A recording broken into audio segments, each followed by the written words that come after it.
Hello friends, today I will discussing about GST. What is GST in this class?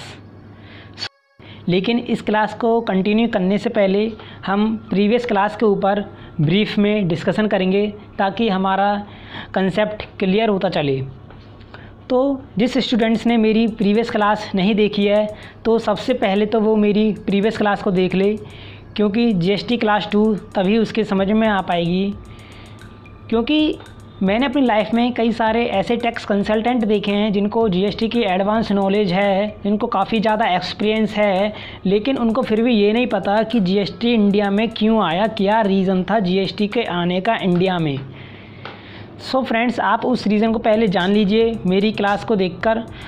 उस class की link या तो मैं अपने डिस्क्रिप्शन में दे दूँगा या फिर आप मेरे चैनल पर जाना और वहाँ से मेरी प्लेलिस्ट में से आप उस क्लास को देख सकते हो।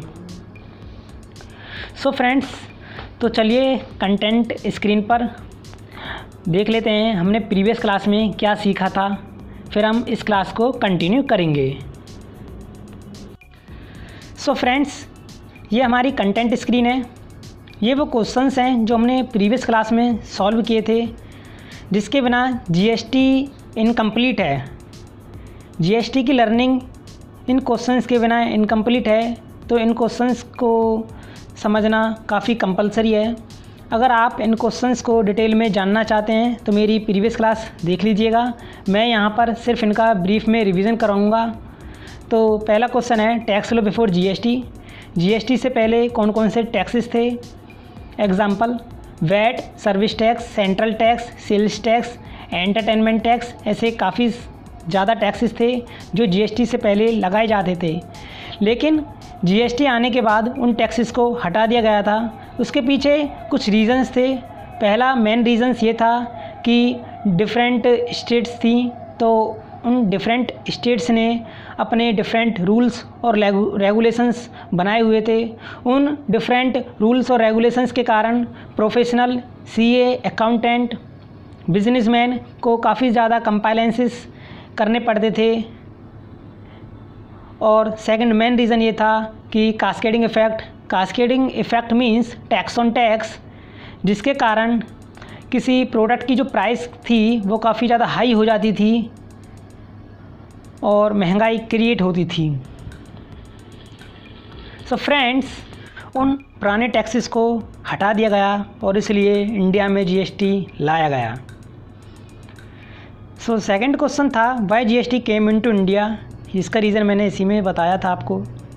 थर्ड क्वेश्चन था how has GST helped in price reduction. ये मैंने एक एग्जांपल के थ्रू समझाया था, जिसका मैंने एग्जांपल जो है अपनी प्रीवियस क्लास में बताया था, यानी GST क्लास 1, इसको देख लीजिएगा। फोर्थ क्वेश्चन था मेरा what is GST। In short, मैंने व्हाट इज़ GST ये वाला क्वेश्चन जो है ब्रीफ में डिफ़ाइन किया था मैंने अपनी प्रीवियस क्लास के अंदर, लेकिन आज मैं इस क्वेश्चंस को डीपली डिफ़ाइन करूँगा इस क्लास के अंदर, यानी GST क्लास 2 में मैं इस क्वेश्चंस को डीपली डिफ़ाइन करूँगा। GST होता क्या है, GST कैसे कैसे इंडिया के अंदर आया, कहाँ से आया, कितने साल लग गए GST को आने में, GST कैसे कैसे कैलकुलेट होता है किसी अमाउंट्स पर, कौन कलेक्ट करता है, कौन कलेक्ट नहीं करता है, GST कितनी फॉर्म में कलेक्ट किया जाता है। आज हम सारा कुछ डिटेल में जानेंगे इस क्लास में। तो आइए चलते हैं अपनी बोर्ड स्क्रीन की तरफ और समझते हैं सारे क्वेश्चंस को। सो फ्रेंड्स, ये हमारा GST क्लास 2 का पार्ट है, जो क्वेश्चंस आज हम इस क्लास के अंदर क्लियर करेंगे। सो जिसमें फर्स्ट क्वेश्चन है what is GST in detail, इसको हम डिटेल में जानेंगे। सेकंड है the journey of GST। GST की जर्नी क्या थी इंडिया में आने की, कैसे कैसे GST इंडिया में लाया गया था, उसकी सारी जर्नी हम जानेंगे, क्या यात्राएं थी उसकी। थर्ड है कंपोनेंट ऑफ GST। GST के क्या क्या कंपोनेंट हैं, मींस GST जो है कितनी फॉर्म में कलेक्ट किया जाता है, जैसे कि CGST, SGST, IGST। आखिर गवर्नमेंट ने CGST, SGST, IGST क्यों बनाए, क्या रीज़न था इसके पीछे? वो गवर्नमेंट चाहती तो जीएसटी की फॉर्म में कलेक्ट कर सकती थी टैक्स को, जैसा कि वैट में कलेक्ट करती थी। वैट में वैट के नाम से ही गवर्नमेंट टैक्स लगाती थी और वैट के नाम से टैक्स को कलेक्ट करती थी। लेकिन जीएसटी में टैक्स जो लगेगा जीएसटी के अंडर लगेगा, लेकिन जो कलेक्ट किया जाएगा वो सीजीएसटी, एसजीएसटी और आईजीएसटी की फॉर्म में किया जाएगा। तो हम जानेंगे कि क्या रीज़न है गवर्नमेंट ने सीजीएसटी और एसजीएसटी और आईजीएसटी को क्यों क्रिएट किया, क्या रीज़न था आखिर इन पार्ट्स को क्रिएट करने का, आज हम डिटेल में इस क्लास के अंदर जानेंगे। तो फ्रेंड्स आइए चलते हैं और समझते हैं इन सारे क्वेश्चंस को। So friends, what is GST? GST means goods and service tax. ये एक ऐसा टैक्स है जो गुड्स एंड सर्विसेज पर लगता है। जब कोई सप्लायर गुड्स और सर्विसेज को सेल करता है तब ये टैक्स सप्लायर के द्वारा उन गुड्स और सर्विसेज पर लगाया जाता है और बायर से कलेक्ट कर लिया जाता है। कलेक्ट करने के बाद सप्लायर इस टैक्स को गवर्नमेंट को पे कर देता है। So GST is known as the goods and service tax. ये गुड्स एंड सर्विस टैक्स होता है। It is an indirect tax which has replaced many indirect taxes in India. GST एक इनडायरेक्ट टैक्स है। इनडायरेक्ट टैक्स मीन्स जीएसटी की levy किसी और पर होती है और पे कोई और करता है। फॉर एग्ज़ाम्पल, जीएसटी की लेवी कंज्यूमर पर होती है लेकिन पे जो करेगा वो सप्लायर करता है गवर्नमेंट को। So it is an indirect tax. Direct tax are those tax which are paid by those person who are levied to pay this tax to government. So GST is an indirect tax which has replaced many indirect taxes in India like as excise duty, VAT, service tax, etc. GST से पहले जो excise duty, VAT, service tax लगाए जाते थे उन सभी taxes को हटाने के बाद जीएसटी आ चुका था। जीएसटी ने इन सारे टैक्सेस की जगह पर अपनी जगह ले ली थी, अपना स्थान ले लिया था और इन सारे टैक्सेस को बाहर निकाल दिया था।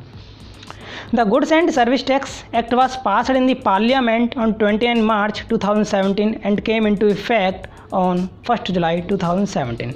सो जीएसटी जो है पार्लियामेंट में 29 मार्च 2017 को पास हुआ था, बट 1 जुलाई 2017 को इफ़ेक्ट में आया था। In other words, GST is levied on the supply of goods and services. GST जो होगा गुड्स की सप्लाई और सर्विसेज पर लगेगा। जब कोई सप्लायर गुड्स और सर्विसेज को किसी बायर को सेल करेगा तो सप्लायर जो होगा बायर से जीएसटी कलेक्ट कर लेगा और कलेक्ट करने के बाद गवर्नमेंट को डिपॉजिट कर देगा। Goods and service tax law in India is a comprehensive multi stages and destination based tax that is levied on the every value addition. GST जो है एक कॉम्प्रहेंसिव टैक्स है, मल्टी स्टेज टैक्स है, destination based tax है। I will understand this words in this next pages of the comprehensive, multi stage and destination based tax. So GST is a single domestic indirect tax law for the entire country. GST जो था पूरी country के लिए सिर्फ एक ही tax था। GST आने के बाद जीएसटी जो है पूरी कंट्री पर एप्लीकेबल हो गया था। जीएसटी के अंदर जो रूल्स और रेगुलेशंस थे पूरी कंट्री पर एप्लीकेबल हो गए थे, लेकिन उसमें कुछ टर्म एंड कंडीशन भी हैं जो पूरी कंट्रीज़ पर एप्लीकेबल नहीं हैं। कुछ स्टेट्स उससे छूटे हुए हैं, मीन्स कुछ स्टेट्स को रिलीफ दी हुई है, लेकिन मोस्टली सभी केसेस में सभी स्टेट्स के अंदर जीएसटी के रूल वही हैं, सेम है। पूरे कंट्री में जीएसटी का एक ही रूल है अब। सो कहते हैं GST it is N one umbrella tax. जितने भी टैक्स थे सब जीएसटी के एक अम्ब्रेला के अंदर आ गए। सो फ्रेंड्स चलिए आगे समझते हैं comprehensive, multi stage and destination based tax का मीन्स क्या है इस जगह पर। सो comprehensive. Under the GST regime, the tax is levied at every point of sale. GST जो होगा एवरी पॉइंट ऑफ सेल पर लगेगा। तब कोई सप्लायर किसी बायर को गुड्स और सर्विसेज की सेल करेगा तो हर उस सेल पर जीएसटी सप्लायर के द्वारा कलेक्ट किया जाएगा। In the case of intra state sales, central GST and state GST are charged. अगर कोई सप्लायर इंट्रा स्टेट सेल्स करता है, intra state sales means within state sales, जब कोई सप्लायर किसी एक ही स्टेट के अंदर सेल करता है तब सेंट्रल जीएसटी और स्टेट जीएसटी चार्ज किया जाएगा, मीन्स सीजीएसटी और SGST. All the inter state sales are chargeable to the IGST, means integrated tax. अगर कोई सप्लायर सेल करता है इंटर स्टेट तो आईजीएसटी कलेक्ट किया जाएगा, means integrated GST. Inter state sales means for example supplier Maharashtra का है और सेल करता है तमिलनाडु के किसी बायर को, तो जब सप्लायर महाराष्ट्र का सेल करेगा तमिलनाडु के बायर को, तमिलनाडु की पार्टी को, तो इस केस में सप्लायर जो होगा बायर से इंटीग्रेटेड जीएसटी कलेक्ट करेगा, मीन्स आईजीएसटी। सो हम सीजीएसटी यानी सेंट्रल जीएसटी, स्टेट जीएसटी यानी कि एसजीएसटी और इंटीग्रेटेड जीएसटी यानी आईजीएसटी को हम नेक्स्ट पेजेस में समझेंगे इन डिटेल में। आखिर ये क्यों क्रिएट किए गए, ऐसे वर्ड्स क्यों डिफ़ाइन किए जीएसटी के अंदर, एसजीएसटी, सीजीएसटी, आईजीएसटी क्यों बनाए गए आखिर ऐसे वर्ड।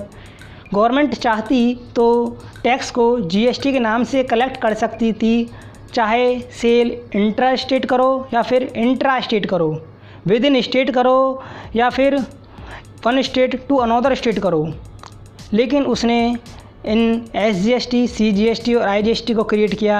आइए इनको हम नेक्स्ट पेजेस में समझेंगे। नेक्स्ट आता है multi stage. What is the meaning of multi stage in GST? An item goes through multi changes of hands along its supply chain, starting from the manufacturer until the final sale to the consumer. GST किस type से लगेगा? जब कोई goods की supply एक company से पहले wholesaler को होगी तब जीएसटी इस केस में कैलकुलेट किया जाएगा। कंपनी जो होगी जीएसटी कैलकुलेट करेगी और होलसेलर से कलेक्ट करके गवर्नमेंट को डिपॉजिट करेगी। होलसेलर जो होगा अपने किसी डिस्ट्रीब्यूटर को सेल करेगा और डिस्ट्रीब्यूटर से जीएसटी कलेक्ट करके गवर्नमेंट को पे करेगा। डिस्ट्रीब्यूटर रिटेलर को सेल करेगा उस गुड्स को और रिटेलर से जीएसटी को कलेक्ट करके गवर्नमेंट को पे करेगा, और रिटेलर जो होगा कंज्यूमर को उस गुड्स को सेल कर देगा, लेकिन रिटेलर जो होगा कंज्यूमर से जीएसटी कलेक्ट नहीं कर सकता है। सो फ्रेंड्स, इस तरीके से जो गुड्स जो होगी, जो आइटम्स जो होगा, कई सारी मल्टीपल चेंजेस ऑफ हैंड्स में जाएगा। आई मीन एक सप्लाई में चलेगा, पहले मैन्युफैक्चरर, फिर होलसेलर, उसके बाद डिस्ट्रीब्यूटर होगा, उसके बाद एक रिटेलर होगा, उसके बाद एक कंज्यूमर होगा। इस तरीके से एक चैन बन जाएगी उस गुड्स की सप्लाई इस चैन के थ्रू चलती रहेगी और टैक्स जीएसटी लगता रहेगा। सो फ्रेंड्स, नेक्स्ट पॉइंट आता है destination based tax. Consider goods manufactured in Maharashtra and sold to the final consumer in Karnataka. Goods manufacture की गई थी महाराष्ट्र में और सोल्ड की गई हैं कर्नाटका में, जो कि एक कंज्यूमर को। Since the goods and service tax is lived at the point of consumption, so GST जो होगा वो एक कंज्यूमशन पर लगेगा। हमको यह पता करना होगा कि गुड्स का जो कंज्यूमशन जो हो रहा है वो कहाँ हो रहा है, तो उसी के अकॉर्डिंग जीएसटी कैलकुलेट की जाएगी in the form of CGST, SGST या फिर IGST. The entire tax revenue will go to the Karnataka government and not the Maharashtra government. So friends, इसका सेंस है गुड्स मैन्युफैक्चर की गई थी महाराष्ट्र में और सोल्ड की गई हैं कर्नाटका में फाइनल कंज्यूमर को। सो कंज्यूमर कौन है? अब ये consumer are those person who are purchase the goods और services for the personal consumption, not for the trading purpose और not the business purpose. Consumer एक ऐसा पर्सन है जो गुड्स और सर्विसेज को परचेज करता है अपने खुद के इस्तेमाल के लिए, अपने पर्सनल यूज़ के लिए, ना कि ट्रेडिंग पर्पस के लिए, ना बिजनेस पर्पस के लिए। तो इट इज़ अ कंज्यूमर। लेकिन कस्टमर कौन होता है friends? Customer are those person who are purchase the goods and services for the trading purpose और फॉर द बिजनेस पर्पस। अच्छा, अब गुड्स जो हैं महाराष्ट्र से कर्नाटका में सोल्ड कर दी गई हैं एक कंज्यूमर को। सो अपना जीएसटी लॉ क्या कहता है? जिस जगह पर, जिस स्टेट में गुड्स का कंज्यूमशन होगा तो वो जो टैक्स जो होगा जीएसटी उसी गवर्नमेंट को जाएगा। जो टैक्स जो होगा उसी गवर्नमेंट का एक रेवेन्यू होगा, उसी गवर्नमेंट को वो टैक्स जाएगा, वही गवर्नमेंट उस टैक्स को कलेक्ट करेगी। यानी कि अब गुड्स जो हैं कर्नाटक का कंज्यूमर को सोल्ड कर दी गई हैं, तो इसका मतलब जो सारा जो टैक्स का जो रेवेन्यू होगा कर्नाटका गवर्नमेंट को जाएगा, ना कि महाराष्ट्र गवर्नमेंट को। सो फ्रेंड्स, सेकंड क्वेश्चन था अपना the journey of GST in India. India में जीएसटी की जर्नी कैसे हुई, कैसे स्टार्ट हुआ जीएसटी इंडिया में आना, आज हम इसको पढ़ेंगे। और इस टॉपिक को पढ़ने में बड़ा इंटरेस्ट आने वाला है। मुझे तो काफ़ी ज़्यादा इंटरेस्ट आया था इस टॉपिक को पढ़ने में, शायद आपको भी इंटरेस्ट आएगा। सो प्लीज़ फ्रेंड, आइए पढ़ते हैं। The GST journey began in the year 2000 when a committee was set up to draft law। GST की जर्नी जो है सन 2000 में स्टार्ट हो चुकी थी। उसके लिए एक कमेटी बनाई गई थी सन 2000 में, और जीएसटी के ऊपर जो है सोच विचार करना सन 2000 से शुरू कर दिया गया था। तो इसके लिए कमेटी का निर्माण कर दिया गया था जो जीएसटी के ऊपर अपने लॉ, अपनी बातें, अपने विचार रखती थी सन 2000 में। So it took 17 years from then for the law to evolve. So friends, 2000 में इस जीएसटी की कमेटी पर लाया गया था, जीएसटी के ऊपर विचार किए गए थे सन 2000 में, और इसको 17 साल लग गए लॉ के अंडर लाने में। सो फ्रेंड्स, सन 2000 से 17 साल लग गए लॉ के अंडर लाने में, मीन्स 17 सालों से कमेटी उस जीएसटी पर वर्क कर रही थी सन 2000 से, और 17 साल बाद जीएसटी आया था। सो इन 2017 the GST bill was passed in the Lok Sabha and Rajya Sabha on the 1 July 2017 the GST law came into force. So friends, 17 साल लगने के बाद 2017 में, यानी 2000 से 17 साल बाद, यानी 2017 आ चुकी थी, और 2017 में जीएसटी बिल जो है पास किया गया था लोकसभा और राज्यसभा के अंदर। और 1 जुलाई 2017 GST came into India, GST India में आ चुका था फ्रेंड्स।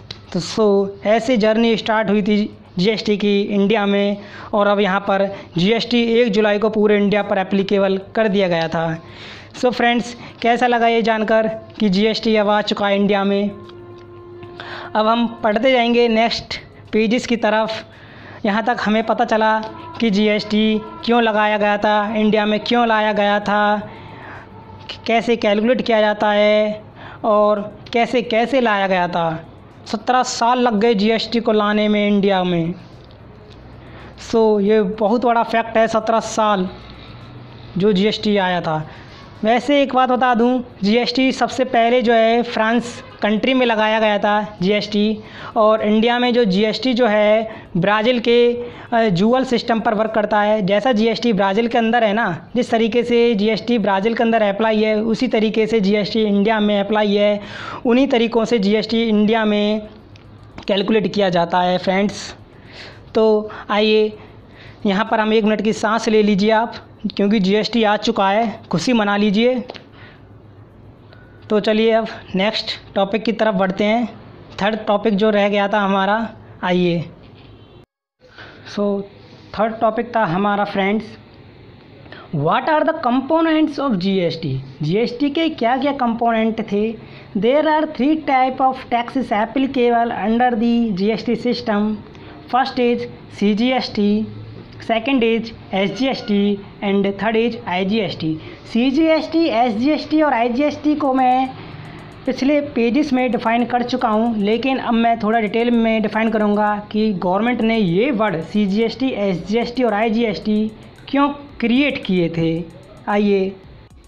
सो फ्रेंड्स, फर्स्ट हम समझेंगे सीजीएसटी और एसजीएसटी को। CGST means central GST means and SGST means state GST. So CGST and SGST will apply when the goods and services are sold within a state or intra-state. जब कोई goods या services supply की जाएगी या cell की जाएगी एक ही state के अंदर, मींस सप्लायर और बायर जब दोनों एक ही स्टेट के होंगे, तो इस कंडीशन में सप्लायर बायर से सीजीएसटी और एसजीएसटी कलेक्ट करेगा। अगर सप्लायर और बायर डिफरेंट स्टेट के हैं तो वो आईजीएसटी कलेक्ट करते हैं। ये मैं पहले बता चुका हूँ। अब बात आती है कि सर गवर्नमेंट ने सीजीएसटी और एसजीएसटी और आईजीएसटी को क्यों क्रिएट किया, इन वर्ड्स को डिफ़ाइन क्यों किया गया है जीएसटी लॉ के अंदर। गवर्नमेंट चाहती तो जीएसटी के नाम से टैक्स कलेक्ट कर सकती थी, लेकिन उसने सीजीएसटी और एसजीएसटी और आईजीएसटी वर्ड्स को क्रिएट किया, इनका निर्माण किया। आइए समझते हैं इनकी स्टोरी। इनकी स्टोरी बड़ी अच्छी है, चलिए समझते हैं। सो फ्रेंड्स, जीएसटी के आने से पहले वैट कैलकुलेट किया जाता था, तो उन कंडीशंस में हर एक स्टेट ने अपने अलग अलग रूल्स, अलग अलग रेगुलेशंस बनाए हुए थे, क्योंकि सेंट्रल गवर्नमेंट में और स्टेट गवर्नमेंट्स में हमेशा एक झगड़ा होता आ रहा है। तो इसके लिए उन्होंने जीएसटी से पहले डिफरेंट रूल्स और रेगुलेशन इसलिए ही बनाए थे। अपनी मनमानी के दर से उन्होंने टैक्स रेट चार्ज किया था सप्लायर से एक कंज्यूमर से। सो जीएसटी के आने के बाद जब जीएसटी आ रहा था तो काफ़ी सारी गवर्नमेंट ने स्टेट गवर्नमेंट ने इसके ऊपर ऑब्जेक्शन उठाया और उन्होंने जीएसटी को आने से रोका। कहा कि जीएसटी अगर आया तो हमारी स्टेट को, हमारे रेवेन्यू को लॉस होगा, हमारे पास टैक्स के रूप में हमारे पास पैसा नहीं आ पाएगा जितना कि जीएसटी से पहले आ रहा था, तो इसलिए जीएसटी को मत लेकर आओ। ये स्टेट गवर्नमेंट का कहना था। तो अब हमारी इंडियन गवर्नमेंट ने क्या करा, 2 वर्ड क्रिएट किए, सीजीएसटी और एसजीएसटी। क्योंकि अगर गवर्नमेंट टैक्स को कलेक्ट करती जीएसटी के नाम से तो हमको ये पता नहीं चल पाता, गवर्नमेंट को ये पता नहीं चल पाता कि इस टैक्स को आखिर स्टेट गवर्नमेंट को दिया जाए या फिर सेंट्रल गवर्नमेंट को दिया जाए। अपने इंडिया में 2 गवर्नमेंट हैं, एक स्टेट गवर्नमेंट है, एक सेंट्रल गवर्नमेंट है। Central government means Delhi government. तो अब अगर एक जीएसटी के नेम से टैक्स कलेक्ट किया जाता तो फिर हमको ये डिफ़ाइन नहीं हो पाता गवर्नमेंट को कि जीएसटी जो है किसको दी जाए। अब सीजीएसटी को सेंट्रल डिपार्टमेंट को दी जाए या फिर स्टेट डिपार्टमेंट को दी जाए। तो उसके लिए इसने सीजीएसटी और एसजीएसटी नाम के 2 वर्ड क्रिएट किए और कहा कि जो भी टैक्स आएगा उसका आप आधा हिस्सा ले लेना।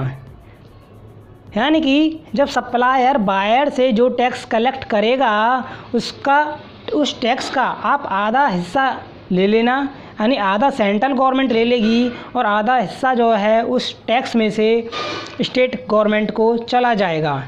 तो इसलिए गवर्नमेंट ने कहा जो जीएसटी जो है जीएसटी के नाम से कलेक्ट नहीं किया जाएगा, सीजीएसटी और एसजीएसटी के नेम से कलेक्ट किया जाएगा, ताकि आगे चल के डिस्ट्रीब्यूट की कोई प्रॉब्लम ना हो। सीधे इनके नेम से जीएसटी कलेक्ट करो और इनके नेम से ही इन डिपार्टमेंट को, सेंट्रल डिपार्टमेंट को सीजीएसटी पे कर दो, और एसजीएसटी वाला जो जीएसटी है वो स्टेट गवर्नमेंट डिपार्टमेंट को पे कर दो, ताकि कोई झंझट ही ना रहे, ना कोई आपस में लड़ाई हो, इनमें इनका रेवेन्यू आपस में बट जाए। सो फ्रेंड्स, आईजीएसटी के केस में, IGST means integrated goods and service tax, इस केस में गवर्नमेंट ने क्या कहा, जब कोई सप्लायर किसी बायर को गुड्स या सर्विसेज सेल करता है और जो सप्लायर जो है बायर के स्टेट से डिफरेंट स्टेट का है, मींस सप्लायर महाराष्ट्र का है और जो बायर जो है तमिलनाडु का है, तो सप्लायर जो होगा तमिलनाडु के बायर से टैक्स तो कलेक्ट करेगा, लेकिन जो टैक्स जो कलेक्ट करेगा वो आईजीएसटी की फॉर्म में कलेक्ट करेगा, और आईजीएसटी की जो फॉर्म में जो टैक्स जो होगा वो कम्प्लीटली सेंट्रल गवर्नमेंट को जाएगा, ना कि स्टेट गवर्नमेंट को। उसके बाद जब सेंट्रल गवर्नमेंट को वो टैक्स डिपॉजिट कर दिया जाएगा सप्लायर के थ्रू, सेंट्रल गवर्नमेंट जो होगी उस टैक्स में से आधा हिस्सा स्टेट गवर्नमेंट को शेयर कर देगी, बाकी का अपने पास खुद रख लेगी। सो फ्रेंड्स, ऐसी ट्रांजैक्शंस के लिए इंडियन गवर्नमेंट ने आईजीएसटी नाम का वर्ड क्रिएट किया था जीएसटी लॉ के अंदर। सो फ्रेंड्स, आपको ये तो पता चल गया होगा कि सीजीएसटी नाम का वर्ड, एसजीएसटी नाम का वर्ड क्यों क्रिएट किया गया था और आईजीएसटी नाम का वर्ड क्यों क्रिएट किया गया था। ये आपका कंसेप्ट क्लियर है, तो आइए अब नेक्स्ट एग्जांपल समझ लेते हैं। सो फ्रेंड्स, हमारा पहला एग्जांपल है, when goods are supplied by Raman Maharashtra. Raman जो है महाराष्ट्र स्टेट से है, of ₹10,000 to Mahesh Maharashtra at the 5% of GST. Raman जो है महाराष्ट्र स्टेट से है और महेश जो है वो भी महाराष्ट्र स्टेट से है। तो रमन 10,000 रुपये का गुड्स सप्लाई करता है महेश को 5% जीएसटी के रेट पर। सॉल्यूशन क्या कहता है, Raman supplied goods to Mahesh and create invoice of 10,500। यहाँ पर रमन ने महेश को गुड्स सेल कर दी 10,000 रुपये की और टोटल इनवॉइस 10,500 का क्रिएट कर महेश को पकड़ा दिया, जिसके अंदर टैक्सल वैल्यू जो थी गुड्स की 10,000 था। इसके अंदर टैक्स लगा था 10,000 पर टैक्स कैलकुलेट किया गया था सीजीएसटी और एसजीएसटी में, यानी 5% जो टैक्स रेट था उसको हाफ डिस्ट्रीब्यूट कर दिया, आधा सीजीएसटी में आधा एसजीएसटी में। तो 10,000 का 2.5% 250 रुपये और 10,000 का 2.5% एसजीएसटी में 250 रुपये। तो ये 250 रुपये सेंट्रल गवर्नमेंट को चले जाएंगे, 250 रुपये स्टेट गवर्नमेंट को चले जाएंगे।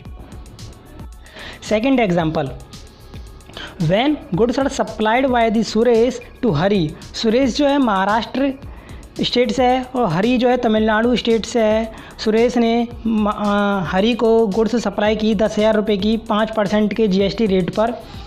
तो अब सुरेश जो है हरी को इनवॉइस क्रिएट करके देगा, जिसमें टैक्सल वैल्यू 10,000 होगी और जो टैक्स आईजीएसटी के रूप में कैलकुलेट किया जाएगा, IGST at the rate 5% will be calculated of ₹10,000, यानी 10,000 का 5% 500 रुपये का आ जाएगा, जो कि सेंट्रल गवर्नमेंट को पे कर दिया जाएगा completely. After then central government इस 500 रुपये में से आधा हिस्सा स्टेट गवर्नमेंट को शेयर कर देगी बाद में। सो फ्रेंड्स, कैसी लगी मेरी क्लास? अगर क्लास अच्छी लगी हो तो कमेंट सेक्शन में कमेंट करके मुझे ज़रूर बताइएगा और मेरे चैनल को सब्सक्राइब कर दीजिएगा, अपने फ्रेंड्स को शेयर कीजिएगा, क्योंकि नॉलेज को शेयर करने से हमेशा नॉलेज गेन होती है। और यदि आप फेसबुक यूज़ करते हो तो मुझे फॉलो करना मत भूलिएगा। सो फ्रेंड्स, कंसेप्ट कैसा लगा आपको मुझे बताइएगा और मिलता हूँ अगली नेक्स्ट क्लासेस में एक नया कंसेप्ट लेकर सिर्फ़ और सिर्फ आपके लिए। Thank you.